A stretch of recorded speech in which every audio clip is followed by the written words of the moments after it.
Bíblias no livro de Atos, capítulo 20. Atos, capítulo 20, verso 24.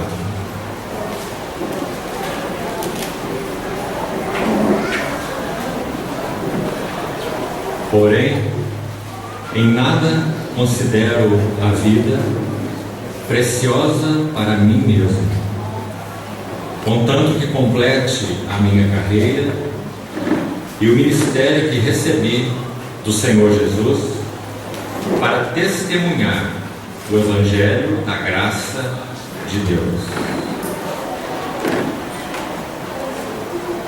Ainda na primeira epístola de Paulo, Coríntios, capítulo 4,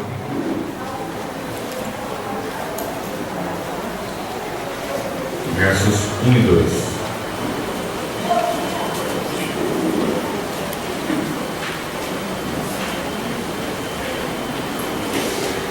Assim, pois, importa que os homens nos considerem como ministros de Cristo e despenseiros dos mistérios de Deus.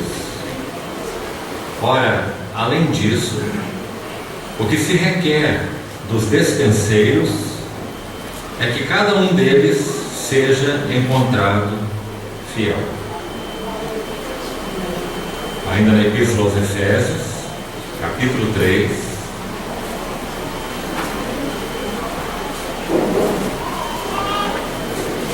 a partir do verso 1. Efésios 3, 1. Por esta causa, eu, Paulo, o prisioneiro de Cristo Jesus, por amor de vós, gentios, se é que tendes ouvido a respeito da dispensação da graça de Deus a mim confiada para vós outros, pois, segundo uma revelação, me foi dado conhecer o mistério, conforme escrevi há pouco resumidamente, pelo qual, quando lerdes, podeis compreender o meu discernimento no mistério de Cristo. Vamos orar uma vez mais.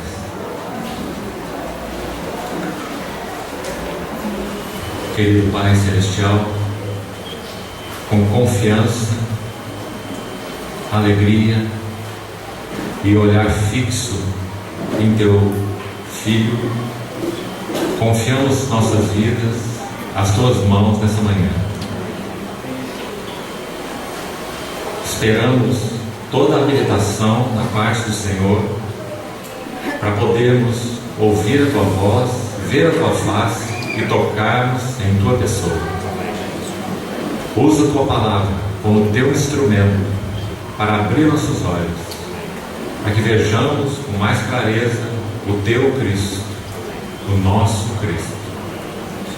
Te pedimos confiadamente, em nome do Senhor Jesus. Amém. Irmãos, ontem à noite nós iniciamos dizendo então que o Pai da Glória, o Deus eterno, Ele concebeu uma vontade, um propósito em seu coração antes que as eras fossem, e que nesse propósito seu Filho ocuparia o lugar central. Toda a cena de glória, e por isso ele é chamado de o Pai da Glória na Epístola aos Efésios, capítulo 1. Toda essa cena de glória que o Pai planejou em seu coração, ela teria o seu Filho como o centro dessa refulgência de glória.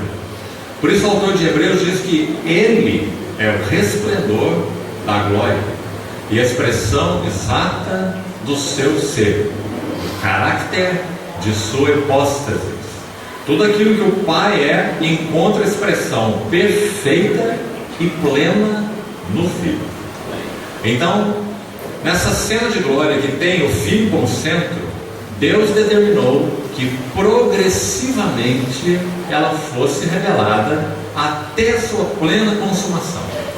Então, quando Deus criou o homem e disse: façamos o homem à nossa imagem, conforme a nossa semelhança, Ele então estabeleceu que, através do homem criado, essa cena aí de glória teria o primeiro passo da sua plena expressão.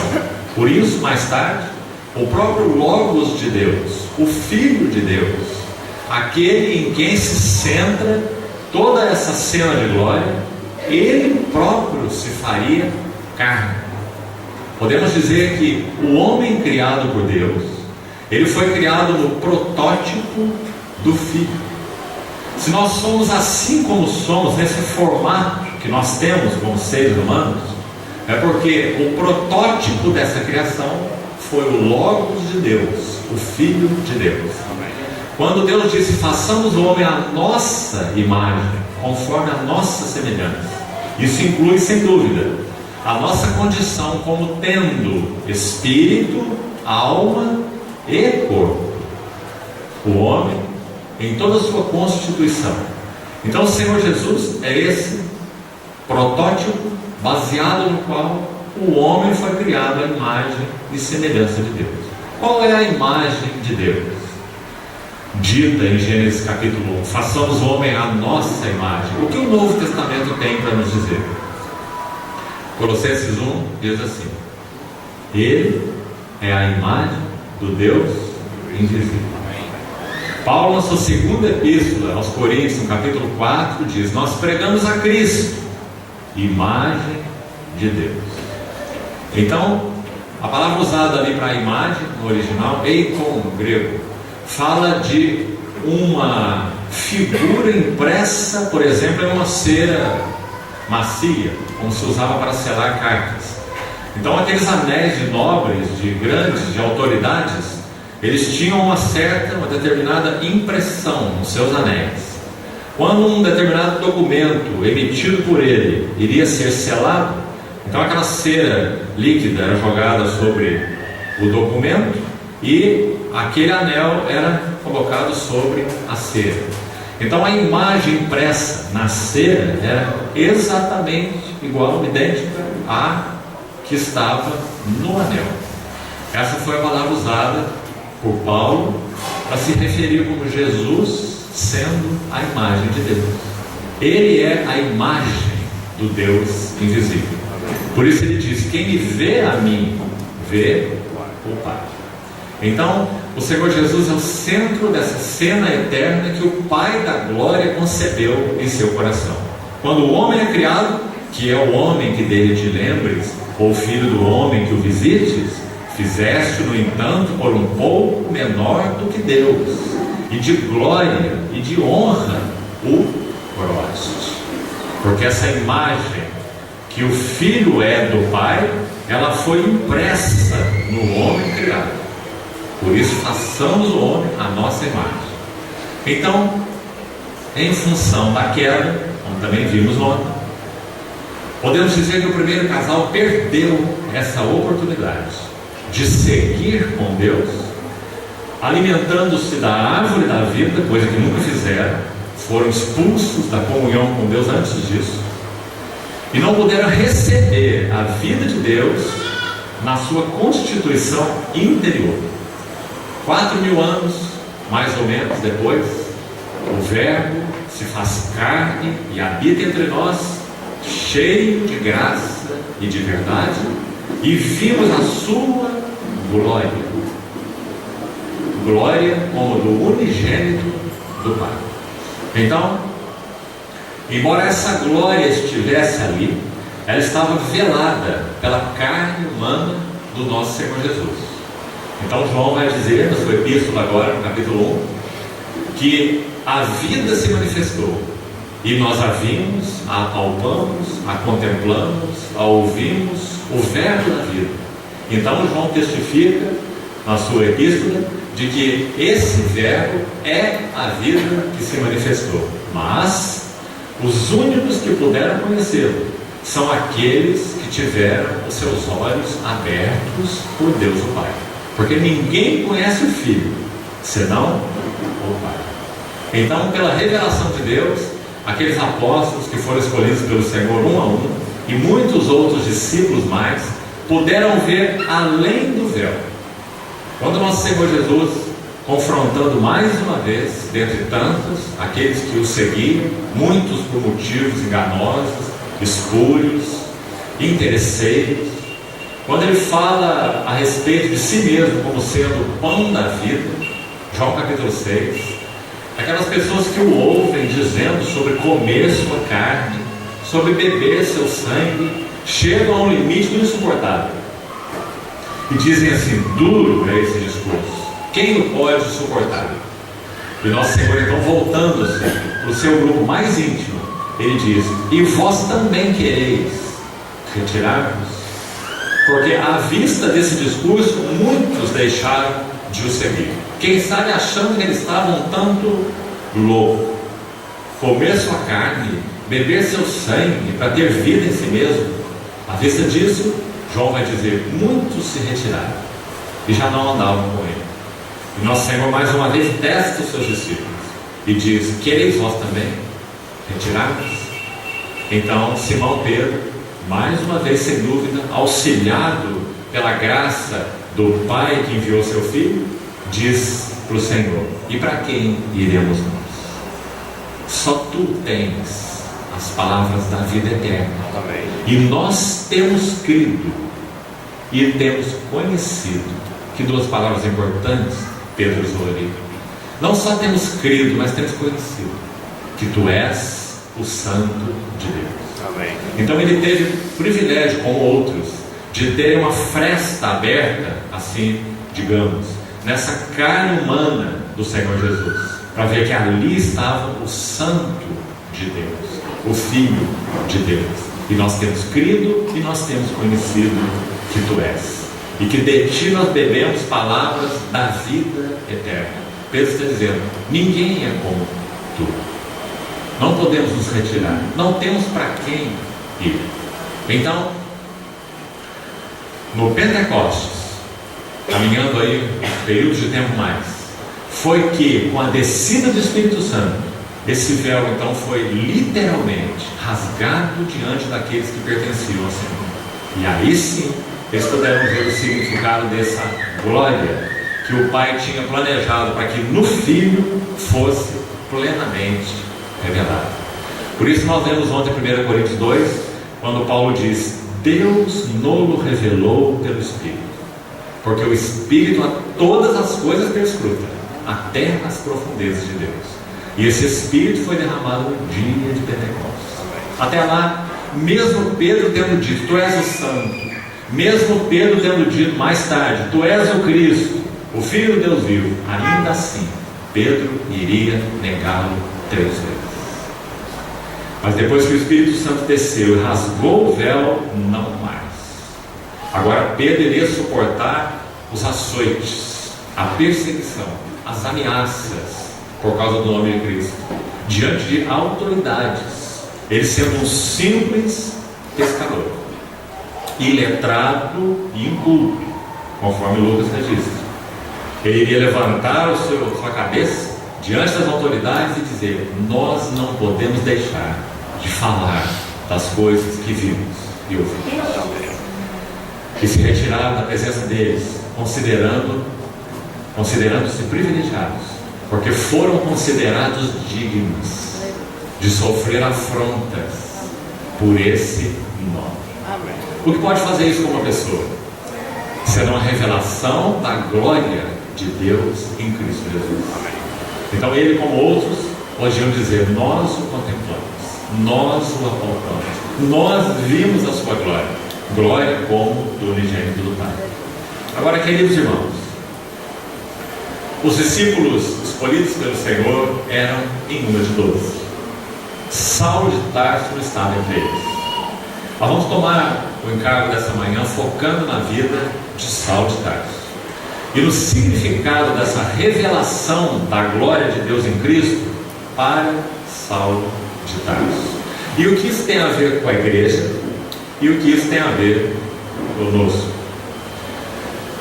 Quando o Senhor Jesus se revelou a Saulo particularmente naquele caminho para Damasco, ele diz que ele era como que um nascido fora de terra. Ele diz assim porque a clareza da revelação que ele recebeu do Senhor Jesus foi tão grande, e ele não fazia parte dos 12 apóstolos do Cordeiro, que então ele nominou-se como um abortivo, aquele que não viu nem o Senhor e nem sua glória enquanto ele estava encarnado. Saulo nunca ouviu, Saulo nunca conheceu assim. Ele escreve aos Coríntios, 2 Coríntios, que agora, daqui por diante, a ninguém conhecemos segundo a carne, e se antes conhecemos a Cristo segundo a carne, agora já não o conhecemos desse modo. Ele foi um daqueles que não conheceu Cristo segundo a carne, mas teve uma clareza tão grande desse Cristo, que é a glória de Deus, naquele caminho de Damasco, que então ele descreve a si mesmo como um nascido fora de tempo. O que ele quis dizer com isso? Eu sou um apóstolo diretamente comissionado pelo Cristo glorioso, mas que não fiz parte daqueles 12 que ele escolheu quando encarna. Então ele diz um abortivo, um nascido fora de tempo. Ele explica a sua carreira resumidamente, depois entraremos em detalhes, dizendo assim: eu, no outro tempo, era um blasfemo, era um insolente. São palavras graves que ele usa. Blasfêmia. Blasfêmia é falar contra a santidade de Deus. Mas Paulo era um fariseu, um homem da lei, conhecia o Velho Testamento, porções enormes de cor. Como ele poderia ser um blasfemo? Porque ele não viu que esse Deus que ele buscava servir e adorar revelou-se plenamente na pessoa humana de Jesus de Nazaré. Amém. Aquele que foi considerado maldito e foi crucificado. Paulo não podia conceber isso como um judeu. Ele teria que dizer, como disse escrevendo aos Coríntios, que a cruz para o judeu é loucura, que a cruz para o grego é fraqueza, mas que para nós que conhecemos a Cristo e pregamos a Cristo, ela é o poder de Deus e a sabedoria de Deus. Mas ele só poderia dizer isso depois de conhecer a glória do Senhor. Então ele diz: eu era um blasfemo, eu era um insolente. E a terceira característica, isso está na epístola 1 a Timóteo: eu era um perseguidor da igreja. Mas, irmãos, é tão linda a maneira como ele junta tudo isso, palavras sérias como falamos, solenes. Ele diz assim: mas eu obtive misericórdia. Blasfemo, insolente e perseguidor da igreja. Mas eu obtive misericórdia. E ele explica por quê. Ele diz: para que em mim, o principal dos pecadores, Deus revelasse a sua longanimidade, para que eu servisse de modelo, são palavras dele, a todos os que hão de crer nele. Modelo. Então nós estamos autorizados pelo Espírito, através de Paulo, a dizer que a vida dele é um modelo daquilo que o Senhor deseja fazer em cada um de nós que pertencemos a Ele. Modelo para todos os que hão de crer nele, para a vida eterna. Então, irmãos, como o Senhor moldou esse homem? Antes ainda de entrar em alguns detalhes sobre a vida dele, preste atenção. Os textos que nós lemos, e por isso os lemos, Paulo usa uma expressão comum, é a expressão oikonomos, despenseiro ou mordomo. Você observou aí nos versículos? 1 Coríntios 4, 1 e 2 que nós lemos, diz: além disso, importa que os homens nos considerem como ministros de Cristo e despenseiros dos mistérios de Deus. 1 Coríntios 4, 1. Oikonomos. E ele repete no verso 2: ora, além disso, o que se requer dos dispenseiros, de novo, o que se requer desses oikonomos, já vamos explicar o que significa essa palavra na língua original, é que cada um deles seja encontrado fiel. Então a marca mais central para alguém que exercesse a função de oikonomos é que ele fosse um fiel servo, que ele não falhasse nessa sua missão, porque ela era de muita responsabilidade. Então antes Paulo se via como um fariseu, A palavra fariseu literalmente significa um filho da lei. Então, quando ele conheceu a glória de Cristo revelada na estrada de Damasco, agora ele se considera um oikonomos dos mistérios de Deus. E diz que a responsabilidade agora dele não era, como filho da lei, ser fiel à lei, mas era ser fiel à revelação de Deus recebida em Jesus Cristo. Então veja essa primeira mudança importante. Antes, para Paulo, a lei era tudo, oráculo de Deus. Mas quando ele viu a glória de Deus na face de Cristo, agora ele é um mordomo, oikonomos. A tradução mais simples para nós seria mordomo, o despenseiro, como está na maioria das Bíblias. É um mordomo, mordomo dos negócios de Deus. Assim Paulo se descreveu. E o que se requer dos mordomos é que cada um deles seja encontrado fiel. Agora veja o que significa oikonomos. Um erudito bíblico chamado Strong, o autor da concordância do dicionário de Strong, ele diz assim: um oikonomos é um administrador e um superintendente. Naquele tempo, no contexto em que esses oikonomos eram estabelecidos, ou ele era um escravo nascido na casa, para que tivesse ali a confiança do seu senhor, um escravo nascido na própria casa, ou mesmo alguém que foi nascido escravo, mas adquiriu o direito de alforria. Ele foi liberto. Foi liberto, mas continuava servindo o seu senhor. Por quê? Você lembra de Êxodo 21? Eu amo o meu senhor, a minha mulher e os meus filhos, não quero sair livre. Então, um oikonomos ou era um escravo nascido na casa, ou era um liberto que quis continuar na casa porque amava o seu senhor. Agora, quais eram suas funções? Ainda segundo Strong, a função de um mordomo era cuidar de todos os afazeres da casa. Absolutamente tudo era confiado a esse mordomo. Receitas e despesas da casa, todas sob o cuidado desse mordomo. Imagina o quanto ele precisava ser fiel. Toda a receita da casa, todas as despesas da casa. Ele era o contador do seu senhor. Esse era o oikonomos, o mordomo, o despenseiro, como Paulo chama a si mesmo, com relação aos assuntos de Deus. Agora, mais um detalhe sobre o mordomo. Ele tinha a grande responsabilidade de dar a porção adequada a cada servo da casa, incluindo as crianças pequenas. Muito interessante. Um administrador e um superintendente, responsável por todos os afazeres, por todas as receitas e despesas e por toda a alimentação, dando a porção própria a cada servo e até as crianças pequenas. Você quer ver um versículo específico proferido pelo nosso Senhor Jesus com relação à função do oikonomos ou do mordomo? Veja que verso interessante. Abra sua Bíblia em Lucas 12:42. Nosso Senhor está contando uma parábola importantíssima que tem a ver com a sua segunda vinda. E no versículo 42, antes disso, primeiro, Pedro fica um tanto impressionado com aquilo que o Senhor falou nos versículos anteriores, que no momento não vamos entrar no detalhe para não nos desviarmos do foco central. Então Pedro ouve o que o Senhor falou e disse assim: Senhor, essas coisas que o Senhor proferiu é para nós?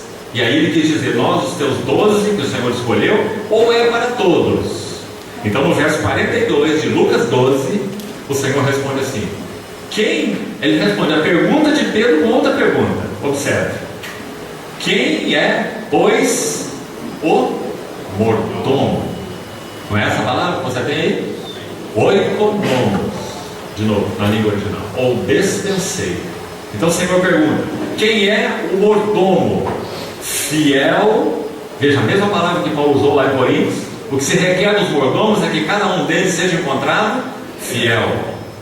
Quem é, pois, o mordomo fiel e prudente, a quem o Senhor confiará os seus conservos?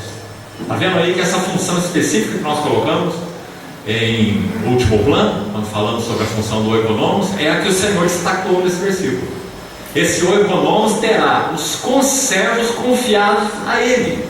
Para ele fazer o que com eles? Para dar-lhes o sustento a seu tempo.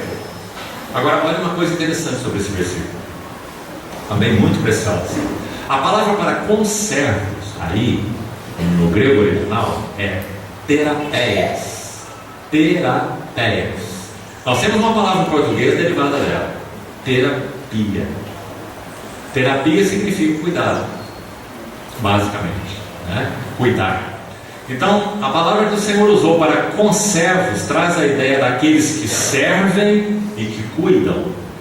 Então, esse mordomo que o Senhor perguntou, quem é o mordomo fiel e prudente, a quem o Senhor confiará os terapeias, aqueles que cuidam, aqueles que servem, para que esse mordomo conceda, dê a eles uma porção determinada a seu tempo, sustento. Na versão revista atualizada você vai encontrar a palavra sustento. Confira aí nas suas Bíblias que tem essa versão. Essa palavra na língua original é citometron.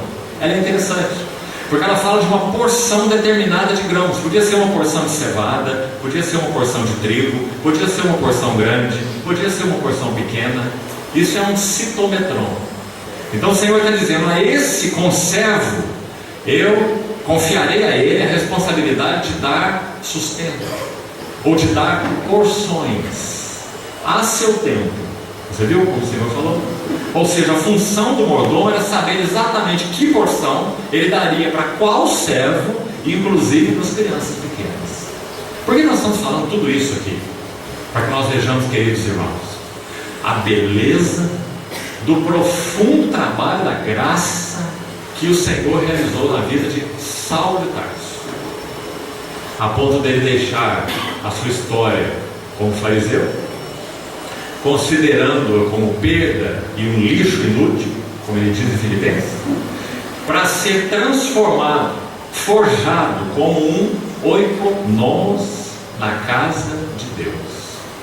Aquele que então teria condições no Senhor, por revelação espiritual, por identificação com Cristo, pelo trabalho profundo da cruz na vida dele, de ser um oikonomos de Deus. Então, quando Paulo se colocava em contato com alguma localidade, quer tenha sido estabelecida pelo próprio ministério dele ou não, como era o caso de Roma, os romanos que ele escreveu, ele nunca os viu, a não ser quando chegou lá preso, viu alguns deles, né? Os colossenses, que também escreveu uma carta e não os conhecia face a face, por exemplo, mas escreveu a eles, ou outros que ele próprio evangelizou, e as assembleias foram estabelecidas. Então Paulo tinha qualidade espiritual, condições no Senhor, revelação suficiente, maturidade suficiente, para então dar a porção designada para cada assembleia, servo, conservo, e até para as crianças pequenas, a seu tempo. Que maravilhoso trabalho da graça na vida de alguém que era só um blasfemo, um insolente e um perseguidor da igreja. Agora, quando o nosso Senhor usa essa palavra em Lucas 12, ele responde a pergunta de Pedro com essa outra pergunta que lemos aí no verso 42, abrindo então a porta dessa mordomia para todos os que pertencem ao Senhor. Porque Pedro, de alguma maneira, achou que aquilo poderia ser exclusivo dos dois. Senhor, profere essas palavras para nós ou para todos? Pedro queria saber.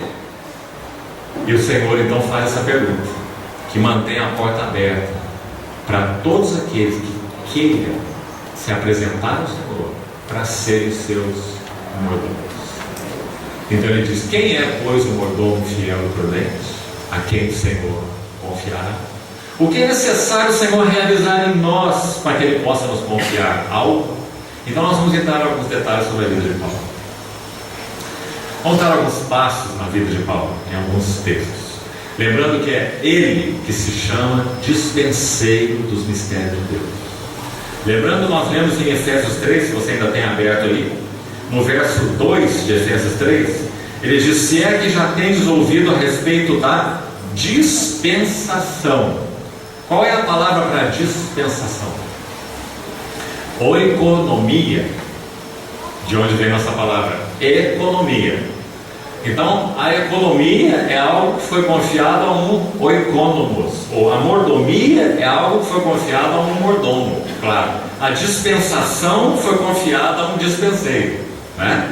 Então, Paulo diz: se é que tendes ouvido a respeito da mordomia, da dispensação da graça de Deus a mim confiada para vós outros. Porque, como o Senhor diz, qual era a função do mordomo? Quem é, pois, o mordomo? Aquele a quem o Senhor confiará suas conservas, para dar-lhe sustento a seu tempo. Então ele diz: essa mordomia foi-me confiada para vós outros, pois segundo uma revelação, aqui nós começamos a história de Paulo e a nossa.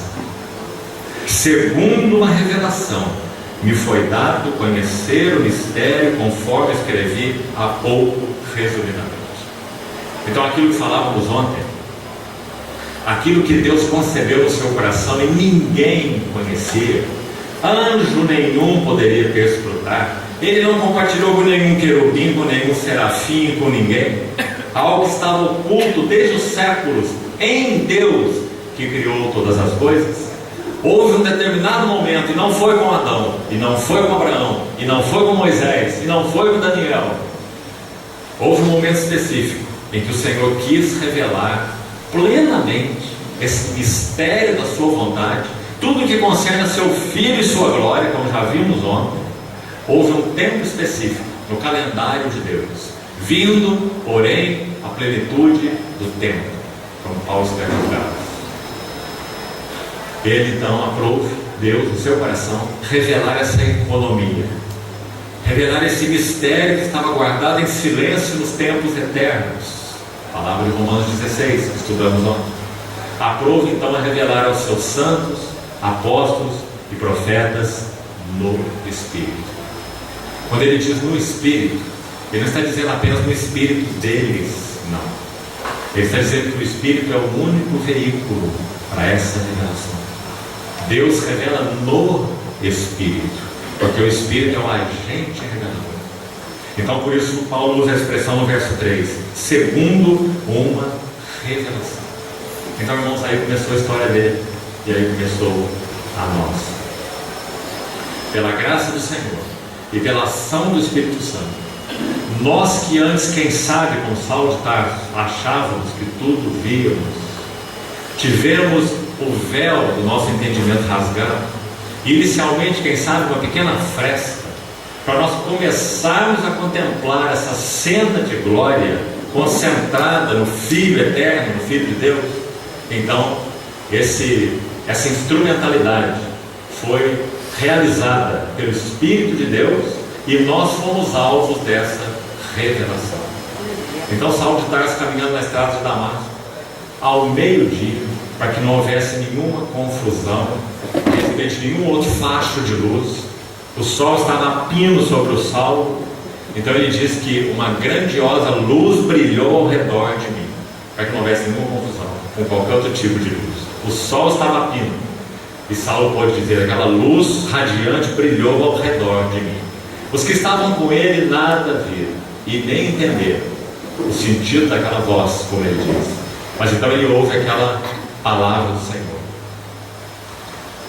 Saulo, Saulo, por que me persegues? Dura coisa recalcitrares contra os aguilhões. E Saulo faz uma pergunta. Ele diz: quem és tu, Jeová? Por que Saulo diz Jeová?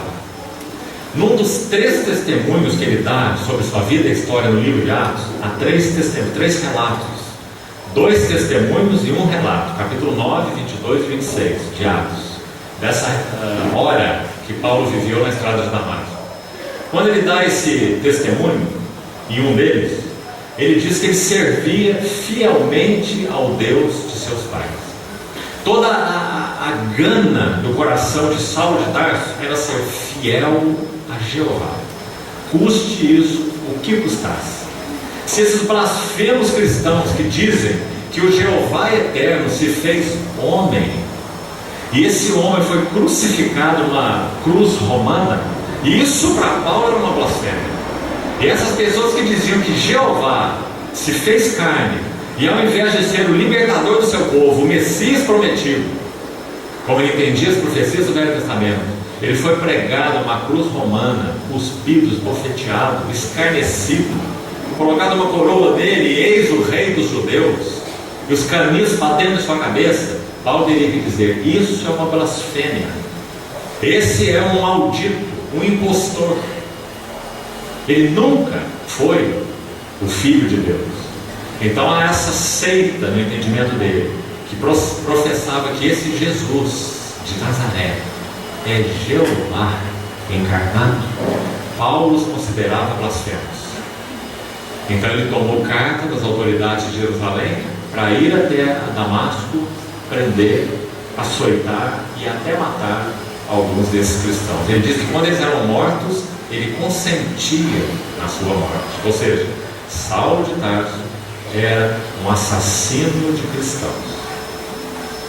Então, fazendo essa jornada, quando aquela luz raiou ao redor dele, ele ouve essa palavra do Senhor: Saulo, Saulo, por que me persegues? Ele não faz a pergunta dizendo: quem és tu, Jesus? Ele faz a pergunta: quem és tu, Jeová? Porque de alguma maneira para Saulo de Tarso ficou claro que aquela experiência na estrada de Damasco tinha a ver com uma revelação direta do Deus que ele servia a ele. Então ele pergunta: quem és tu, Jeová? Senhor. Então ele ouve aquela resposta que ele nunca podia imaginar: eu sou Jesus, a quem tu persegues. Irmão, que encontro foi esse? E em um relance, naquela hora que, veja bem quem está ali, não é um insano, não é um místico emocional, está fantasiando as coisas, é um homem sério, é um homem compenetrado, é um homem com uma missão, é um judeu devoto, é um homem da lei, é um fariseu que ia perseguir a seita maldita dos cristãos, segundo o seu entendimento, né? E agora então ele experimenta algo que ele tem clareza que é de alguma maneira uma revelação do Deus que ele cria e servia pessoalmente a ele. Então ele faz a pergunta: quem és tu, Jeová? E então houve a resposta, surpreendente como sempre: eu sou Jesus, a quem tu persegues. Em uma frase, em uma resposta do Senhor, Paulo entendeu duas coisas. Primeira, Jesus de Nazaré é o Deus eterno encarnado. Aleluia. É Jeová feito carne. Primeira coisa. Mas ele entendeu a segunda coisa na expressão: a quem tu persegues. Ele compreendeu que tocando em cada discípulo desse Senhor, ele tocava no próprio Senhor. Ah, irmãos, ele vai escrever 13 epístolas. Sabe qual é a sua frase preferida? Ele usa mais de 200 vezes em 13 epístolas: em Cristo. Amém. O que ele quer dizer com isso? Se Paulo estivesse vivo aqui entre nós hoje, o apóstolo Paulo, e nós chegássemos para ele e dissemos: Paulo, nos ajuda aqui a definir cristão em uma frase. Defina para nós o que é ser um cristão. Não tenha dúvida, ele responderia assim: é um homem em Cristo. Aleluia. Segundo aos Coríntios, capítulo 12, ele diz assim: eu conheço um homem em Cristo, que foi arrebatado até o terceiro céu, e ouviu coisas elevadas. Paulo compreendeu que ser um cristão é ser um homem que antes estava alienado, mas agora ele está em Cristo, em união com Cristo. Amém. Então, se ele está em Cristo, quem toca nele, ou quem toca nela, toca em Cristo. Amém. No próprio Senhor. Que maravilha, irmãos. 13 epístolas ele vai escrever, todas são governadas por esse em Cristo. Veja o texto que nós lemos ontem, Efésios 1:3. Bendito Deus e Pai do nosso Senhor Jesus Cristo, que nos tem abençoado com toda sorte de bênção espiritual nas regiões celestiais em Cristo. Amém. Assim como nos escolheu nele, a mesma coisa, em Cristo, antes da fundação do mundo, para sermos santos e irrepreensíveis perante Ele. e em amor nos predestinou para Ele, para a adoção de filhos, e para Ele serve. Mais de 200 vezes em Cristo e nele, que é a sua derivada óbvia, né? Que maravilha! Tudo isso por causa daquela revelação central no caminho de Damasco. Agora, o que mais aconteceu a partir dali? Escute bem. Saulo tentou pregar logo que ele recebeu essa grande revelação. Lembra da história? Esse homem que achava que era o sábio, conhecia tudo sobre a cultura grega, conhecia tudo sobre os filósofos, os epicureus, os estoicos. Lembra que ele vai pregar para ele mais tarde, lá em Atenas, em Atos 17? Conhecia tudo. Era um erudito, esse Saulo de Tarso. Quando o Senhor o encontra na estrada de Damasco, o Senhor deseja que ele fique cego por 3 dias. Aquele que achava que tudo sabia, tudo via, viu que ele nada sabia e que ele nada via e nem entendia. Então ele teve que ser conduzido pela mão. Isso é quase inimaginável. Você pode imaginar o Donald Trump sendo conduzido pela mão? Pode? Esse era mais ou menos o Saulo de Tarso, arrogante, presunçoso, altivo. Esse fariseu Saulo de Tarso agora está cego. Ele tem que ser conduzido pela mão para poder chegar em Damasco. Então ele ouve uma notícia de alguém que nunca mais aparece na Bíblia em lugar nenhum, chamado Ananias. O Ananias, esse anônimo, foi escolhido pelo Espírito Santo para chegar até o Saulo de Tarso. Ele teve certas reservas, ele sabia quem era o Saulo de Tarso. Mas o Senhor o enviou até Saulo, dizendo: você vai lá e você vai dizer uma palavra para ele. Você vai dizer para ele que ele é um vaso escolhido para levar o meu nome para gentios e reis.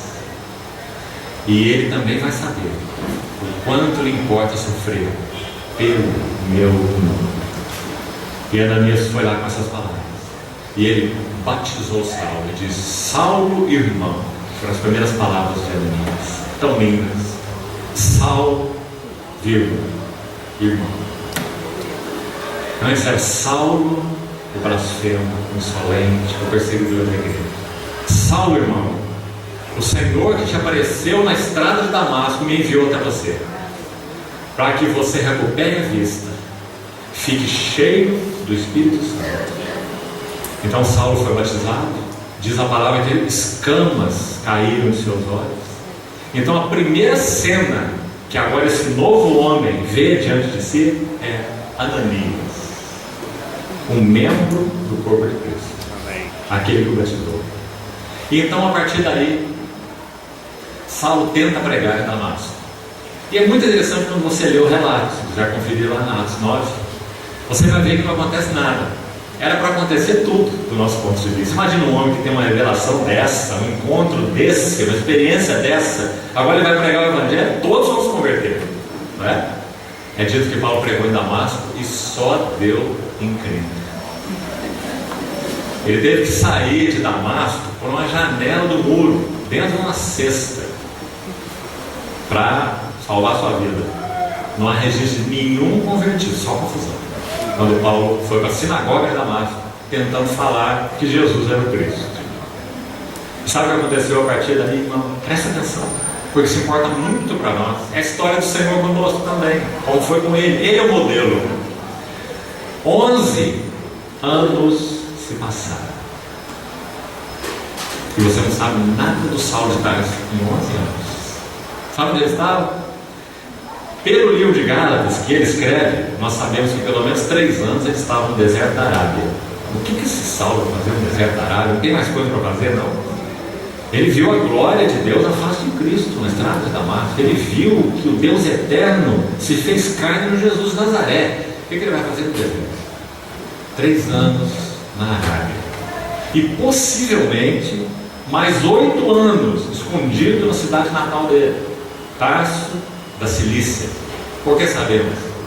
Porque em Atos 11, se não me engano ali no verso 23, 25, é dito que quando Barnabé vai até Antioquia, saindo de Jerusalém, Barnabé era de Jerusalém, quando ele vai até Antioquia ver o que estava acontecendo lá, porque irmãos tinham sido dispersos de Jerusalém em função da perseguição que se levantou naqueles dias. Muitos foram dispersos e pregaram o Evangelho. Veja, irmãos ousados, nós nem sabemos o nome deles, mas vejam a ousadia deles, porque até então a igreja entendia que o Evangelho era dos judeus. O Espírito Santo desceu em Jerusalém, em Pentecostes, mas esses irmãos dispersos por causa da perseguição, eles ousaram fazer uma coisa séria. Eles pregaram esse Evangelho, que na cabeça deles era uma herança dos judeus, para gentios. Eles pregaram em Chipre, Cirene e Antioquia. E é dito em Atos 11 que no caso de Antioquia muitos creram e se converteram. Então Barnabé vai até eles para ver o que estava acontecendo. Como pode isso? Nosso Evangelho está alcançando essas terras? Vamos ver lá o que está acontecendo. Então diz que quando Barnabé chegou lá, ele era um homem bom, cheio do Espírito Santo e de fé. Isso que é dito sobre Barnabé em Atos 11. E diz assim: muita gente se uniu ao Senhor. Aí é dito que Barnabé viu o tamanho daquela obra, daquela missão, e ele compreendeu que ele não seria adequado que ele a encarasse sozinho. Era muito para ele. Então é dito aí em Atos 11: e Barnabé então foi para Tarso à procura de Saulo. Aí nós vemos o nome do Saulo a primeira vez depois desses 11 anos. Então, irmãos, o que será que Saulo ficou fazendo esses 11 anos? Eu tenho algo a sugerir para os irmãos. Saulo era um fariseu, era um filho da lei, conhecia, como falamos, porções imensas das Escrituras, até mesmo de cor, conhecia as profecias todas, conhecia a Torá, o Pentateuco, muito bem. O que eu penso que Saulo estava fazendo nesses 11 anos, nós podemos resumir uma palavra: releitura. Saulo estava tomando a sua Bíblia, a lei, os profetas e os salmos, e agora ele estava lendo a lei, os profetas e os salmos com óculos completamente diferentes, por causa da revelação da glória de Deus na face de Cristo. Então agora ele lia Abraão e podia ver a justificação pela fé em Cristo. Agora ele vai falar em Romanos. Quantas palavras dos profetas e da lei e dos salmos Paulo cita nos seus escritos? Você já fez a contagem? São dezenas e dezenas. Ele cita o Pentateuco quase todo, de Gênesis a Deuteronômio. Ele cita Isaías, ele cita Jeremias, ele cita Daniel, ele cita os salmos e por aí vai, porque ele conhecia tudo a respeito disso. Mas agora ele está olhando para a sua Bíblia com óculos que ele não tinha. Agora ele está vendo que todas as Escrituras têm um tema: Cristo, o Filho de Deus. Que maravilha, irmão. Então 11 anos de releitura. Sabe por que isso nos ajuda muito? Nós pensamos assim: o Senhor me deu uma experiência tão maravilhosa de conversão, então amanhã eu já vou me tornar um Billy Graham, né? E eu vou pregar nessa cidade aqui, a praça de Salvador aqui não vai ficar não vai se render ao Senhor. Veja o que o Senhor fez com Saulo. 11 anos. Digamos, Saulo era um livro na prateleira, na estante de Deus, fechado. 11 anos. Para todo propósito, Eclesiastes capítulo 6, para todo o propósito há tempo e modo. O Senhor colocou Saulo na sua prateleira para que ele fizesse agora então toda essa releitura da Bíblia que ele conhecia tão bem, à luz da revelação de Cristo. Então ele começa a pregar em Antioquia, Atos 11 que nós citamos. Sabe o que é dito lá? Que eles ficaram 1 ano, ele e Barnabé, servindo na igreja de Antioquia. E diz assim: e eles ensinaram numerosa multidão. Olha, irmãos, uma multidão já é muita gente. Numerosa multidão, dá nem para imaginar. Por todo 1 ano ensinaram uma numerosa multidão. Que maravilha. Agora o Senhor se forjou Saulo de tal maneira que ele não seria só um porta-voz de uma nova mensagem que ele descobriu, que agora Jesus de Nazaré é o Jeová, mas essa mensagem foi encarnada no mensageiro. Essa visão foi encarnada no vaso. E é isso que o Senhor deseja fazer com cada um de nós. O contrário, nós seremos apenas papagaios que repetem coisas que ouviram. Deus deseja forjar a visão celestial no vaso, no seu instrumento. Qual é o instrumento de Deus para fazer isso? Um só: o trabalho da cruz em nossas vidas, removendo aquilo que nós somos em nós mesmos, aquilo que não é condizente com Cristo, aquelas escórias, aquelas impurezas. Ontem nós falamos sobre aquele maçarico se achegando à nossa fé, para que esse ouro precioso, apurado por fogo, redunde em louvor, glória e honra na revelação de Jesus Cristo. Percebe o que isso significa? Se o trabalho da cruz não for profundo em nós, nós não podemos ser apurados, livres de impurezas, e a glória do nosso Senhor Jesus não poderá ser vista com clareza em nós. Mas, irmão, o Senhor fez uma obra tal na vida de Saulo de Tarso, que esse homem era uma mensagem ambulante. Lembra-se, por exemplo, de Atos 16?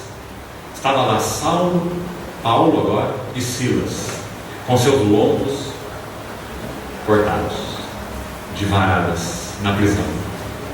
Eles não estão pregando o Evangelho, não. Eles estão louvando e adorando o Senhor. A sua relação direta e pessoal com esse Senhor que conhecia. E o que o Senhor fez? Você sabe a história. O carcereiro e sua família. Saulo se tornou uma mensagem ambulante, porque essa mensagem, essa visão celestial foi encarnada na vida de Paulo. Escute mais palavras dele, preste atenção. Filipenses 4: tudo que vistes, tudo que ouvistes, tudo que aprendestes de mim, isso praticai, e o Deus da paz será convosco. Irmãos, é uma ousadia imensa dizer algo como isso. Você pode imaginar? Você teria ousadia suficiente para dizer isso de você, para os seus irmãos? Tudo que você ver, tudo que você ouvir, tudo que você aprender de mim, faça igual, e o Deus da paz será com você. Que ousadia! Por que pode dizer isso? Para que eu me tornasse um modelo de todos quantos hão de crer dele para a vida eterna. Então, quando o Senhor colocou essas mãos santas dele na vida de Saulo, não sobrou nada de Saulo. Ele amassou Saulo, ele moldou Saulo de tal maneira que esse homem se tornou uma mensagem ambulante. Visão encarnada no vaso. Graças ao Senhor por um trabalho tão fiel. Agora, irmão, amado irmão e irmã, o mesmo é o desejo do Senhor de realizar nas nossas vidas. Nada poderá impedir que o Senhor faça isso em nossas vidas, a não ser uma coisa: nós mesmos. Se nós dissemos: Senhor, nem tanto, Senhor, vai mais devagar, Senhor, não estou preparado para tanto compromisso. Lembra o povo de Deus quando ia deixar o cativeiro do Egito? Faraó, figura do inimigo, ele apresentou ao povo 5 propostas, tentando segurá-los na terra. 5. De Êxodo 5 a 10, você vai encontrar 5 propostas. São muito interessantes, todas elas, para que eles não saíssem, negociando com eles. Uma das propostas, muito sutil, foi a seguinte: vocês poderão sair com as suas esposas, com seus filhos, porque antes ele tinha feito uma outra proposta, dizendo: não, vão só vocês os homens, vão lá para o deserto onde vocês querem ir, vão servir o Deus de vocês, mas deixa aqui as mulheres e as crianças. Aí Moisés disse: de jeito nenhum, impossível. O Senhor nos chamou com tudo que nós somos e com tudo que nós temos. Então, essa foi a proposta anterior. Nessa próxima, o faraó cedeu e disse assim: tá bem, vai todo mundo então, libera vocês. Mas escute o que ele disse: somente que indo, não vais muito longe, e orai também por mim. Faraó piedoso, assim o inimigo se disfarça, né? Faraó pediu para orar por ele, inclusive. E não vades muito longe. Irmão, essa é uma insinuação a nós que pertencemos ao Senhor, sempre presente em nossa relação com Ele. De alguma maneira, sempre há aquela vozinha no nosso interior que diz assim: vai devagar, não se entregue assim de todo, não. Você pode ter umas surpresas que você não espera exatamente por elas. Não se consagre assim inteiramente. Jovens, a maioria das vezes, quando ouvem essa palavra consagração, por um lado, se eles são convertidos, se o Espírito Santo habita neles, esse Espírito clama e geme, para que eles entrem nessa realidade e experimentem o que significa consagração. Mas por outro lado, há uma outra voz. Essa voz diz mais ou menos assim: olha, se você se consagrar ao Senhor, você vai ver, Ele vai descascar você igual uma banana. Ele vai privar você de tudo que você acha gostoso, tudo que você acha que te dá prazer, né? Inclusive aquelas coisinhas que você tem lá bem secretamente guardadas, Ele vai tirar todas, não vai ficar nenhuma aí do seu dever, né? Jovens pensam assim, até que o Senhor, no seu amor, na sua graça, Ele vai fazendo um trabalho de convencimento dos nossos corações, tornando-nos convictos de que Ele é tudo. Não sei se você conhece uma história do irmão Ni, ótimo Ni. Nos seus 20 anos de encarceramento, houve muitas histórias interessantes. Uma delas diz a seguinte: ele estava adorando o Senhor na sua cela, já com muitos anos de prisão. Ele tinha 1,79 m de altura, para chinês ele era alto, 1,79 m. E quando ele partiu para o Senhor, irmãos, ele estava com apenas 49 quilos, depois de 20 anos naquela prisão. Então ele estava na sua cela, adorando o Senhor. E então se aproximou um dos carcereiros e discretamente colocou sua cabeça na cela e disse assim ao irmão Ni: Senhor Ni, eu quero conhecer esse Senhor que você tem adorado, mas eu tenho medo. Disse o carcereiro: eu tenho medo de perder tudo que eu tenho. Sabe o que o irmão Ni disse a ele? Mas enquanto você não o tiver, você não tem nada.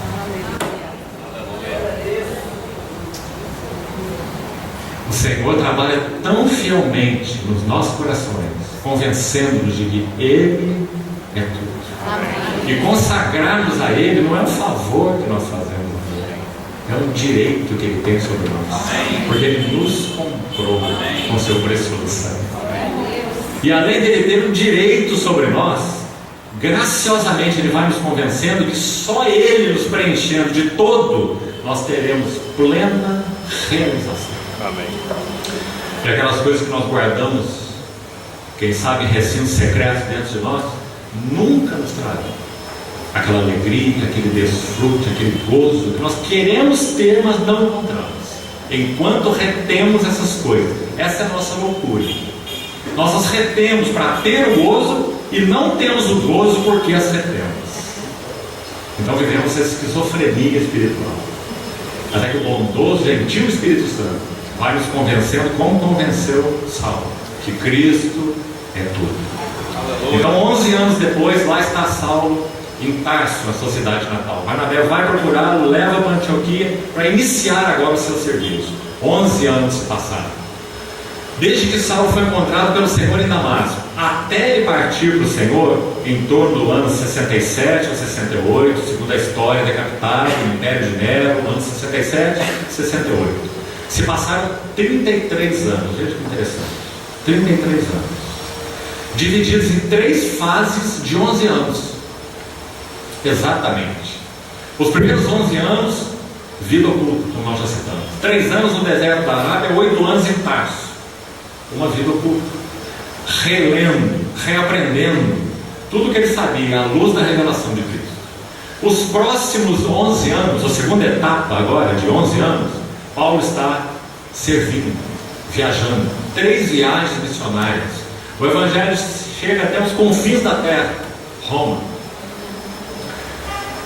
E aí nós temos os últimos 11 anos.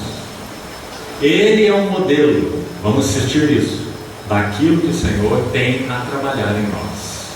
11 anos no estaleiro de Deus. Em princípio, é óbvio, nós estamos falando disso literalmente, mas em princípios espirituais. O Senhor, através desses 11 anos, deseja trabalhar em nós, nosso caráter, nos ensinar a fazer essa releitura. Sabe, irmãos, algumas pessoas são cheias da Bíblia, mas são vazias de Cristo, como nós comentamos ontem. Alguns são chamados eruditos cristãos, mas se você os ouvir, você vai ter uma profunda decepção, porque você não vai encontrar um fluir de Cristo na vida dessas pessoas. O que faz diferença? O trabalhar da cruz nas vidas individuais. Então, 11 anos o Senhor está forjando Paulo nesse estaleiro. 11 anos seguintes, Paulo está viajando. Serve lá e serve aqui, serve para lá e serve para cá. 3 viagens missionárias. Milhares de convertidos. E os últimos 11 anos? Se formos usar uma palavra para a primeira fase de 11 anos, vamos usar a palavra oculto. Se formos usar uma palavra para a segunda fase de 11 anos, vamos usar a palavra servindo ou pregando. E se formos usar uma palavra para a última fase, vamos usar a palavra derramando-se. Porque na maior parte de tempo dos últimos 11 anos, Paulo esteve aprisionado. Ele não podia viajar, ele não podia servir aqui e ali, ele não podia pregar para os ímpios, ele não podia estabelecer igrejas. Pense nisso. 11 anos aprisionado, a maior parte do tempo aprisionado. O que Saulo estava fazendo? Ele estava fazendo aquilo, preste atenção, aquilo para o que nós também recebemos no Evangelho de nosso Senhor Jesus. Ele estava derramando-se para aquele que ele amava. Irmãos, o objetivo do Evangelho é levar-nos a nos derramar por aquele que nos ama. Não é levar-nos a pregar aqui ou ali, embora isso tenha o seu lugar e a sua importância, mas quando nós nos convertemos, nós não somos lá fichados de carteira assinada na firma de Deus, que nos tornamos seus funcionários, pregadores do Evangelho. Nós fomos chamados para que a revelação de Cristo faça tal trabalho em nós, que nós derramemos a Ele tudo o que nós somos e tudo o que nós temos. Isso foi o que Saulo estava fazendo nos últimos 11 anos. Maria de Betânia talvez seja na Bíblia a melhor figura do que isso significa. Maria de Betânia, quando nenhum dos discípulos do Senhor compreendia o que estava no seu coração, nenhum dos discípulos do Senhor compreendia as aflições e angústias do coração do Senhor, nenhum deles, começando de Pedro indo até Judas, nenhum deles compreendeu o que estava no coração do Senhor. Uma mulher compreendeu, Maria de Betânia, 6 dias antes da Páscoa. Sabe o que ela faz? Como isso fala ao nosso coração, como isso fala ao coração das irmãs e finalmente a todos nós. Ela tomou um frascozinho de alabastro que ela tinha. O frasco já tinha um valor interessante. O alabastro era importado do Egito, não era um frascozinho qualquer, era um frasco importado, alabastro. Dentro do frasco havia um nardo que Marcos chama de preciosíssimo. É a palavra que Marcos usa. Grande valor. Segundo os cálculos, talvez hoje seria algo, um perfume, custando algo em torno de 10 mil reais. É um bom valor. Maria tinha esse frascozinho com seu perfume para quê? Preste atenção, irmão. Esse frascozinho era usado para 2 coisas. Primeiro, para que essas mulheres, no dia mais importante talvez da vida delas, quando elas iriam para suas bodas, núpcias, elas iam colocar o frascozinho em uma corrente pendurado no seu pescoço e iam para as bodas após seu casamento. E lá iam quebrar o gargalo desse vaso. Ele era estriado no seu gargalo para que ele quebrasse ali no lugar exato, com uma ampola. Então ela quebrava aquele vaso e derramava o perfume sobre os lençóis, para que todo aquele ambiente enchesse com aquela fragrância maravilhosa. O livro de Cantares aborda esse assunto. Então essa era uma finalidade desse nardo precioso: celebração das bodas com o seu noivo amado. Mas havia uma segunda finalidade possível. Esse frasco era usado para embalsamar corpos de mortos. Que interessante. 2 finalidades tão diferentes uma da outra. Uma é bodas, a outra é um funeral, para que então o cheiro da morte pudesse ser exterminado. O que Maria fez?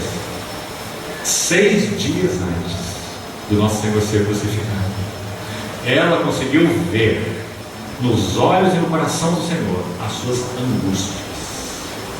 Irmão, o Senhor havia acabado de sair de um retiro em uma cidadezinha pequena chamada Efraim, que ficava no deserto da Judéia, mais ou menos 40 quilômetros a noroeste de Jerusalém. Jerusalém está bem próximo ao deserto da Judéia, e a cidade ficava lá no deserto, uma pequena cidade. O Senhor se retirou lá, porque em Jerusalém eles haviam proclamado um manifesto que todos aqueles que soubessem onde ele estava deveriam denunciá-lo. É a palavra que João usa, uma palavra usada para criminosos. O Senhor estava sendo buscado como um bandido comum. Quem soubesse onde ele estava deveria denunciá-lo para que ele fosse preso. Mas o Senhor estava num retiro lá em Efraim. Mas agora ele, ousadamente, para isso eu vim, disse o Senhor. Ele então vem exatamente para a cena onde ele é procurado, Jerusalém, 6 dias antes da Páscoa. E para onde ele vai? Para o lar de Betânia. Porque ali ele tinha os seus companheiros. Ali ele podia compartilhar o que ele não compartilharia com ninguém mais.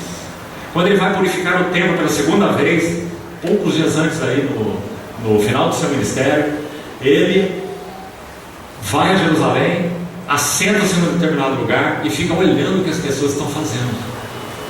Marcos registra que ele observou tudo. A palavra lá é olhou ao redor, investigou, observou cuidadosamente e não falou nada. Ele apenas observou. E sabe o que ele viu? Ele viu todo aquele serviço promíscuo no templo. Sacerdotes recebiam propina. Nós brasileiros sabemos bem o que é isso, nossos dias. Sacerdotes naquele tempo também. Eles recebiam propina para darem como aprovados animais lesados para o sacrifício. Os animais não eram adequados para o sacrifício, mas a propina era passada para o sacerdote para que ele dissesse: esse animal pode ser sacrificado. E ele daria a palavra ao Senhor. Você pode imaginar? Nosso Senhor se assenta diante do templo e vê essas coisas acontecendo. E os mercadores vendem pomba, e os cambistas trocam dinheiro, que as pessoas vinham de outros lugares com outras moedas e tinham que oferecer o sacrifício usando a moeda do templo. Então os cambistas estavam lá para fazer o seu negócio na casa de Deus. Essa foi a cena que o nosso Senhor viu. Então Marcos diz assim: e tendo observado tudo, retirou-se outra vez para Betânia. Nosso Senhor, ao ver essa cena, ele volta definitivamente as suas costas para Jerusalém e volta a sua face para Betânia, porque Betânia era o lugar onde ele tinha um coração que o amava, Maria. Ele tinha mãos que o serviam, como Marta, e ele tinha um amigo de seu coração, como Lázaro, aquele a quem ama. Então o Senhor encontrou um ambiente de companheirismo e de comunhão em Betânia. Ele deveria ter encontrado em Jerusalém, na casa do seu pai. Não é impressionante, irmão? Então 6 dias antes da Páscoa ele vai a Betânia. Lázaro tinha sido ressuscitado na sua visita anterior a Betânia, mas nosso Senhor ressuscita Lázaro e sai rápido dali, porque ele sabe que ele corre o risco de eles quererem colocá-lo num trono de glória. Não foi para isso que ele veio. Ele veio para reclinar sua cabeça na cruz. Então ele ressuscita Lázaro e sai do ambiente da popularidade da multidão. Os de Betânia não tiveram nem tempo para agradecer. Lázaro é um personagem mudo no Novo Testamento. Não tem uma palavra de Lázaro, né? Mas então o Senhor volta do seu retiro, vem para Jerusalém e agora ele é recebido com uma ceia. Quem sabe agora a família teria tempo de agradecer o que ele fez por Lázaro. Então eles preparam uma ceia e João 12 vai dizer: e Lázaro estava com eles à mesa. Veja que é enfatizada a presença dele. Então nós temos essa cena que fala do objetivo do Evangelho. Isso que nós estamos falando sobre Saulo de Tarso, derramando-se para o Senhor. Provavelmente Maria se aproxima pelas costas do Senhor, porque eles tomavam suas ceias em uma mesa baixa, com os seus pés inclinados para o lado, o seu corpo tombado e apoiado nos seus cotovelos, porque não tinha cadeira. Então provavelmente Maria se aproximou assim de nosso Senhor, por trás, quebrou o vaso de alabastro, e segundo os relatos combinados de Mateus 26, Marcos 14 e João 12, Maria ungiu a cabeça do Senhor, Maria ungiu os pés do Senhor e Maria os enxugou com seus cabelos. O que isso quer dizer? Quando ela quebra o vaso de nardo precioso, ela está dizendo ao Senhor: Tu és o meu noivo precioso, Tu és o meu amado. Porque aquele frasco era guardado exatamente para isso. Quando ela unge a cabeça do Senhor, ela está dizendo, sem palavras, ela está dizendo: Tu és a minha cabeça. Amém. Quando ela unge os pés do Senhor, muito claro, ela está dizendo: Eu sou tua serva. Amém. E quando ela enxuga com seus cabelos, Paulo em Coríntios 11 vai nos ensinar que o cabelo é glória da mulher. Quando Maria enxuga os pés do Senhor com seus cabelos, ela está dizendo: Senhor, receba toda a glória. Amém. Para isso nós somos chamados pelo nosso Senhor Jesus. O objetivo do Evangelho foi esse descrito por Maria de Betânia. Que nós quebremos o nosso vaso de alabastro e possamos dizer: para nós, Tu és a preciosidade. Ungindo a sua cabeça, nós estamos dizendo: nós só temos uma cabeça. Ungindo seus pés, nós estamos dizendo: nós somos teus servos. E enxugando com os nossos cabelos, nós estamos dizendo: Tu és digno de receber toda a glória. Tua é a glória. Irmão, sabe o que o Senhor disse? Primeiro observe o que aconteceu com os discípulos. Judas levanta sua voz, o ladrão dentre eles, e diz: que desperdício. Mas também outros evangelistas vão dizer que os outros discípulos também disseram a mesma coisa. Esse perfume é precioso, ele poderia ser vendido e muito benefício poderia ser feito para os pobres. Não é uma grande causa, irmão? Você não acha que é uma grande causa? Uma causa importante, uma causa da igreja? Nosso Senhor foi muito consistente na sua resposta, porque Ele não disse que cuidar dos pobres não era nada e que ninguém devia se preocupar com isso. Pelo contrário, mas Ele disse assim: os pobres sempre os tendes convosco, dizendo: vocês sempre poderão cuidar deles, vocês sempre poderão servi-los e devem fazê-lo, mas a mim nem sempre me tendes. Ela antecipou-se, palavras do Senhor se referindo a Maria, para os seus discípulos. Ela antecipou-se para me ungir para o meu sepultamento. Viu aí as duas finalidades do alabastro, do nardo combinadas? Quando Maria quebra e realiza essa unção, ela está celebrando, espiritualmente falando, as bodas com o seu amado. Ele era o único que interessava para ela. Ela viu as angústias do seu coração. Ela estava como que dizendo: meu Senhor, quando o Senhor estiver morto, o Senhor não poderá saber mais o quanto eu te amo. Então ela antecipou-se e quebrou aquele frasco. Agora, nosso Senhor segue as palavras dirigidas ou relacionadas a ela, dizendo assim: escute bem, onde este Evangelho for pregado em todo o mundo, será contado o que ela fez para a memória sua. Não é impressionante? O que o Senhor quis dizer com isso? Irmão, parece muito claro. Não podemos interpretar isso literalmente, não tem sentido. Onde o Evangelho for pregado, na praça pública, numa casa, nós vamos ter que contar a história de Maria de Betânia. Será que é isso que o Senhor quis dizer? Isso é quase ridículo, não é?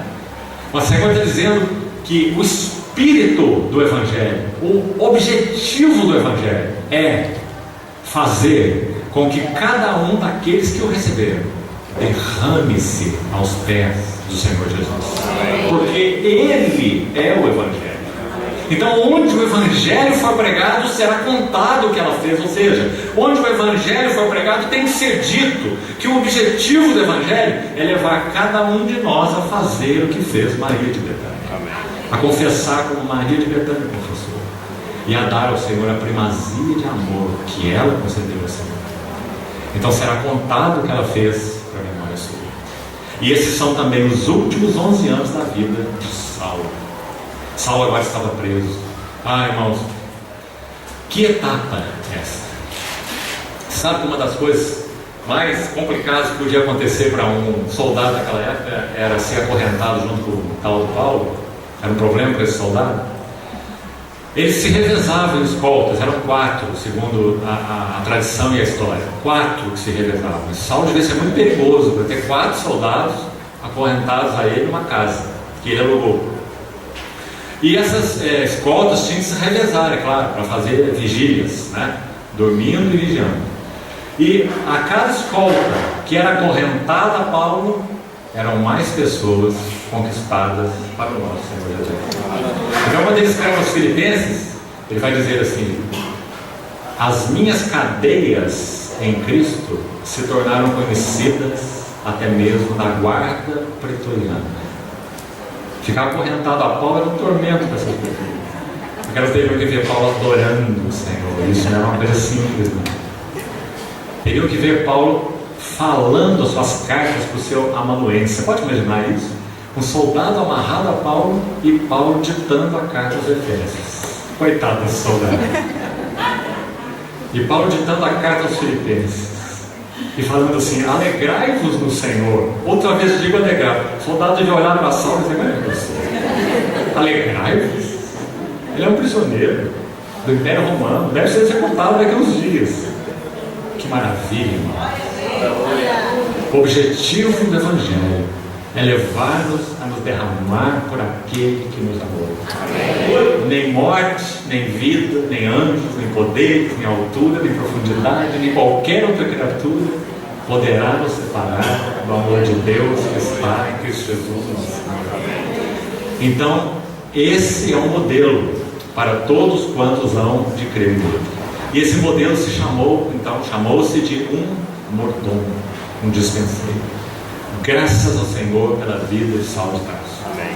Graças a Deus por sua fidelidade em ter colocado a mão num barro tão bruto, num barro que se chamou de o insolente, o irreverente, o blasfemo, o perseguidor, e tornar Saulo esse jarro, como ele diz a Timóteo, um vaso útil para o seu possuidor, estando preparado para toda boa obra.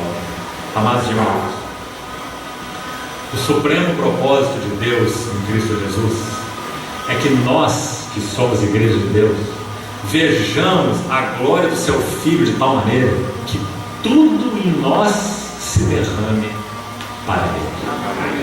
Concluindo por hoje de manhã, a igreja, como falamos ontem, ela não é o centro do supremo propósito de Deus. Amém. Essa é a verdade que falamos ontem.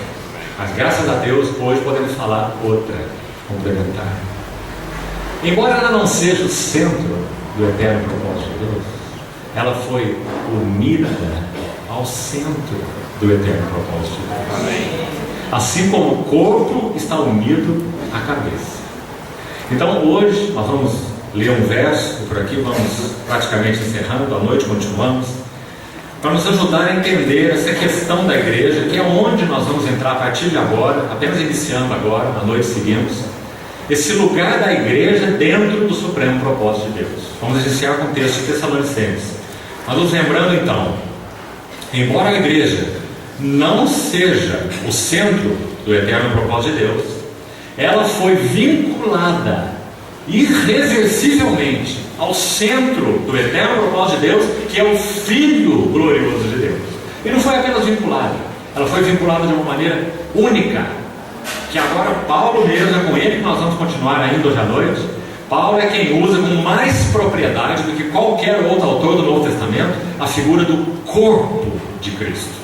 Na verdade é uma figura mais ampla, a expressão corpo de Cristo é particular de Paulo, mas a figura nós poderíamos dizer que Paulo explora é o novo homem de uma nova criação. Isso nós vamos deixar para seguir hoje de noite. Ele vai dizer que nesse novo homem de uma nova criação, Jesus Cristo foi feito cabeça, porque Ele é o centro glorioso do propósito de Deus.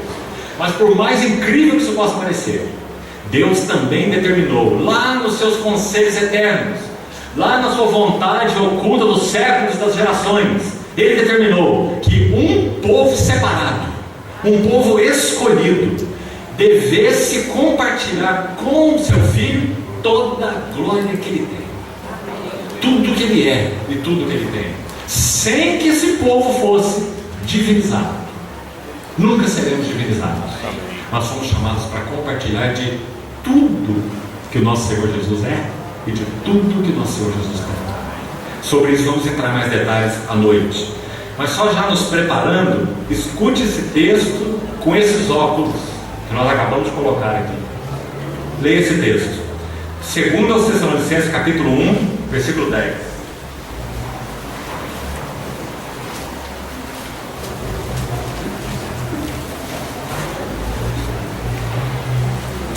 No verso 9, Paulo diz que aqueles que não receberem o Evangelho, eles sofrerão penalidade de eterna destruição.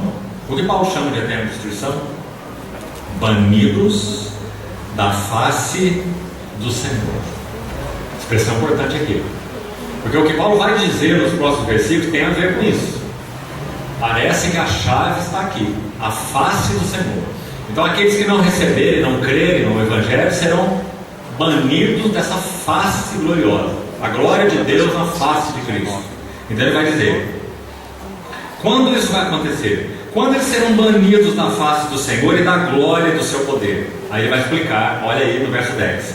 Quando ele vier, sua segunda vinda. Agora, quando ele vier para ser glorificado nos seus santos e ser admirado em todos os que creram naquele dia. Essa palavra ser glorificado no verso 10 e a palavra que já vamos ver daqui a pouco no verso 12, seja glorificado, nosso Senhor Jesus Cristo seja glorificado, está aí no verso 12, no meio do versículo. Essa palavra na língua original é a mesma e ela tem um sentido interessante. Ela significa não apenas ser glorificado, mas ela é mais específica. Ela significa ser adornado com glória. Esse sentido dessa palavra. Então o versículo quer dizer assim: quando ele vier para ser adornado com glória nos seus santos. Bom, irmãos, esse nos aqui é muito significativo. Está dizendo que a igreja será como que colocada numa vitrine de observação cósmica, literalmente falando. É isso que ele fala aos Efésios também. E nessa vitrine de observação, anjos, principados, poderes, autoridades, demônios, todos os seres inteligentes, eles estarão com foco nessa vitrine. E o que eles vão ver nessa vitrine? Eles vão ver o novo homem da nova criação. Eles vão ver o cabeça glorioso, Filho de Deus, centro de glória, unido a um corpo glorioso, idôneo, compatível e parecido com ele. Aquele corpo para o qual ele poderá olhar e dizer assim: esta é osso de meus ossos e é carne de minha carne. Na consumação do propósito eterno de Deus. Amados irmãos, não há nada maior do que isso. Nossa vocação secular, chamemos assim, nossos afazeres, mesmo os mais sagrados, ser pai, ser marido, ser mãe, ser esposa, todas essas coisas são subordinadas a essa imensa vocação celestial. Podemos até dizer mais: essas coisas são usadas como um campo de treinamento, nos preparando para a plenitude da nossa vocação celestial. É um treino, irmãos. Casamento é temporário. Você chegou a essa conclusão lá? Amém. Eu sou casado há 30 anos, graças ao Senhor. Isso tem sido para mim uma verdade gloriosa, porque o casamento é tão glorioso. Não há nada que expresse Cristo e a igreja como o casamento cristão. Foi um dos elementos que mais impactou o Império Romano, o testemunho da igreja primitiva, segundo os historiadores. Mas nosso casamento, por mais glorioso que seja e deleitável que seja, ele é temporário. Por quê? Porque ele é uma sombra. O casamento definitivo é o casamento entre Cristo e a igreja. Por isso o Apocalipse vai dizer: bem-aventurados são os que são chamados para a ceia das bodas do Cordeiro, cuja esposa a si mesma já se preparou. Graças ao Senhor. Então, a essa cena Paulo está se referindo nesse versículo 10. Ele vem para ser adornado com glória nos seus santos e ser admirado. Também não é uma palavra linda? Admirado. Quando o Senhor Jesus voltar, Ele vai ser admirado, mas Ele não vai ser admirado nas nuvens. Está compreendendo o versículo? Ele vai ser admirado nos seus santos, por causa de tal semelhança que Ele levará os seus santos a ter com Ele. Nós já estamos nesse processo, amados irmãos, de transformação. Mas enquanto nosso Senhor Jesus voltar, ainda será um processo em andamento. Mas sabe o que acontecerá? Quando o dia da sua vinda se instaurar, quer ele seja uma etapa só, não se preocupe com isso. Pare com as suas curiosidades, por amor do Senhor. Esqueça as especulações. Pare de pensar sobre o anticristo, besta e não sei mais o que. Quer o nosso Senhor Jesus venha em uma etapa, quer Ele venha em 2 etapas, uma vinda visível, outra vinda invisível. Não é clara a sua palavra a respeito disso. E não nos compete ficar investigando o investigável. Compreende? O que importa é o fato. A vinda do Senhor será física, pessoal, visível e gloriosa. Amém. Porque assim Ele é. Amém. Todos aqueles que pertencem a Ele serão levados a Ele. Amém. Se uns vão primeiro, outros vão depois, ou será em etapas, são questionamentos que nunca teremos resposta, até que Ele venha e nós entendamos. Amém. O fato é que nós seremos levados a Ele, porque nós somos dele. Ele é a cabeça, nós somos o corpo. Amém. Onde Ele está, nós estamos. Ele é o noivo, nós somos a noiva. Amém. Nós pertencemos a Ele. Amém. Então, é dito que nesse dia Ele vai ser admirado. E Ele vai ser admirado em todos os que creram. Aleluia. Admirado em todos os que creram naquele dia. Que linda expressão, naquele dia. Paulo chama o dia do Senhor de dia do Senhor, chama o dia do Senhor de dia de Cristo, mas ele também chama de aquele dia. Paulo foi se tornando tão íntimo do dia do Senhor, que particularmente nas suas últimas epístolas, ele não fala mais dia do Senhor, dia de Cristo, ele fala aquele dia. Era o dia pelo qual, ou para o qual, seu coração gemia, ardia. Verso 11. Por isso também não cessamos de orar por vós, para que o nosso Deus vos torne dignos. Irmão, digno é compatível, é idôneo, é tornado como. Aponta ali para a ideia do maestro com a sua batuta regendo e o músico tocando de acordo exatamente com o que é ditado pelo maestro. Então, tornado dignos da sua vocação, e cumpra com poder, escute aqui, todo propósito de bondade e obra de fé. Sabe que propósito de bondade e obra de fé é esse? É o eterno propósito que Deus estabeleceu em Cristo Jesus. Por isso, querido irmão, em Romanos 12, Paulo vai dizer assim: a vontade de Deus é boa, agradável e perfeita. Quando diz agradável, diz que Deus se deleita na sua própria vontade. Deus é perfeito, Ele tem uma vontade perfeita, e a vontade dele dá tanto prazer a Ele, a ponto dele se deleitar na sua própria vontade, porque a sua vontade é perfeita, com Ele é perfeito. Amém. Então Ele cumpra com poder esse propósito de bondade. Também em Romanos 8 ele fala, ele diz que todas as coisas cooperam para o bem daqueles que amam a Deus, dos que são chamados segundo o seu propósito, o eterno propósito de Deus em Cristo Jesus. Aí ele vai dizer que por causa desse eterno propósito, aos que de antemão conheceu, também os predestinou para serem amoldados conforme a imagem do seu Filho. Amém. Para que o seu Filho seja primogênito entre muitos irmãos. Amém. Então, ele cumpra esse propósito de bondade e obra de fé, concluindo aqui, a fim de que o nome de nosso Senhor Jesus Cristo seja glorificado. Então é a mesma palavra do verso 10, o adornar com glória. Esse nome dele seja adornado com glória em vós. Então ele vai dizer, e vós nele. Olha o nele de Paulo aí de novo, uma das mais de 200 vezes. Segundo a graça do nosso Deus e do Senhor Jesus Cristo. Irmãos amados, esse é o eterno propósito de Deus em Cristo Jesus. Amém. Paulo tem muito a nos dizer sobre esse novo homem da nova criação. À noite vamos seguir com ele, ainda não vai dar para parar com Paulo aqui. Mas nós pretendemos até amanhã falarmos também um pouco sobre João e Pedro e como eles viram o eterno propósito de Deus.